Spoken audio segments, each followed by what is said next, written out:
আমি অভিনেতা উজান চক্রবর্তী। আজ প্রায় 10 বছর পর ফিরছি নিজের বাড়িতে।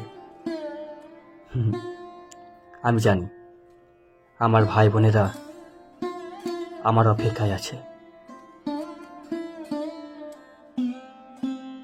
এই ছোটদা ভাই, জানিস আজকে বড়দা ভাই আসছে। ও আচ্ছা।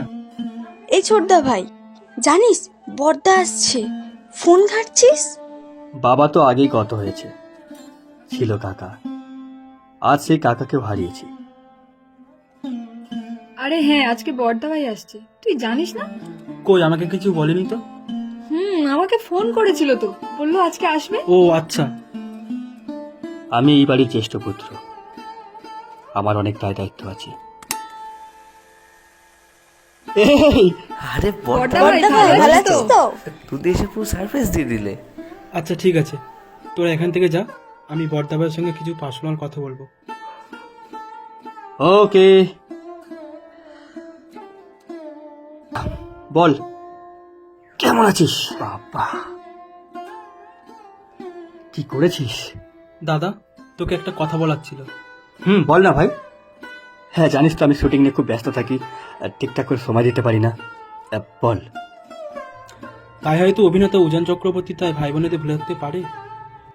তোর এত টাকা, এত নাম, আর এত কিছুতে পরিবারকে ভুলতে বসেছিস।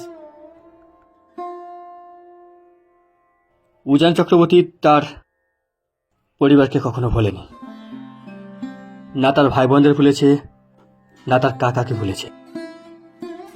উজান চক্রবর্তী চাই তার কাকার নামে এই গ্রামে একটা হাসপাতাল হোক। যে আমার বাবাকে বেঁচে থাকতে দেখতে আসেনি, সে আমার বাবার জন্য কি করলো না, তাতে করে আমার কোনো মাথা ব্যথা নেই। রিয়ান, অবাক হওয়ার কিছু নেই দাদা। আমি খারাপ কিছু তো বলছি না। আমি এই সম্পত্তির ভাগ চাই। যেটু বেঁচে নেই বলে বাড়ির বড় ছেলে হিসেবে তোকে সবটা দায়িত্ব দিয়েছিল। আমি চাই সেটা খাতা কলমে ভাগাভাগি হোক।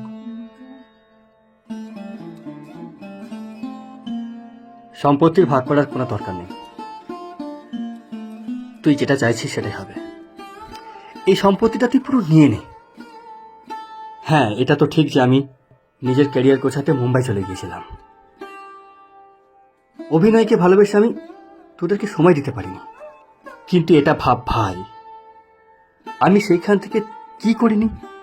তোদের লেখাপড়ার টাকা পয়সা, বোনের জামা কাপড়, এমনকি যখন যা দরকার পড়েছে সব, এমনকি কাকার ওষুধের খরচ পর্যন্ত আমি তোকে পাঠিয়েছি। এরপরে বলবি দাদা হিসেবে কোনো কর্তব্য পালন করিনি? দূর থেকে টাকা পাঠালেই দাদার কর্তব্য পালন হয়ে যায় না উজান? জেঠু মারা যাবার পর আমার বাবা না থাকলে তোর অভিনেতা হওয়া হতো না। আর আমি বা কেন তোর টাকায় বোনকে পড়াবো? নিজের টাকায় কেন খাবো না? আর একটা কথা, বাড়িতে চারদিকে লোক ঘোরাঘুরি করছে, এ ব্যাপারটা পাঁচ কান্না হোক।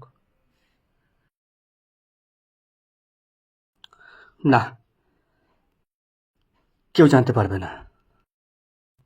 ঠিকই তো বলেছিস। তুই বা কেন আমার টাকে খাবি, আমার টাকে পড়বি, আর তোর বোনগুলোই বা কেন? শোন, তুই যতটা সম্ভব তাড়াতাড়ি খাতা কলমের ব্যবস্থা কর। এই সম্পত্তি তুই নিয়ে নে, আমার কোনো দরকার নেই। আর একটা কথা বলি, মুখ দেখে কেউ ফ্যান হয় না, মানুষ তার প্রতিভা থেকে ফ্যান হয়, যেটা তোর নেই। আরে তুই যে আমাকে দাদা বলে ডেকেছিস না, ওটাই আমার কাছে কোটি টাকা সমান। হ্যাঁ রে ভাই। আর একটা কথা, তুই শুধু শুধু রাগ করছিস। আসলে কি জানিস তো, রাস্তায় বেরোলে চারিদিকে লোকজন আমাকে বলে, ওই দেখ উজানের ভাই যাচ্ছে। দাদা, উজানদার নম্বরটা পাওয়া যাবে? তুই নিজেই কেরিয়ার গোছাতে। থাক, অনেক বলেছিস। আমি তোকে অ্যাভয়েড করি, তোকে হিংসা করি। ওই আবারও একটা কথা বলছি, মানুষ কিন্তু মুখ থেকে ফ্যান হয় না। কিছু কথা থাকে কথার আঘাতে পাথরকেও গলিয়ে দেয়। ও তুই বুঝবি না। ভালো থাকিস, ভাই বোনদের খেয়াল রাখিস, যদি পারিস এই জ্যেষ্ঠ পুত্রকে মনে রাখিস।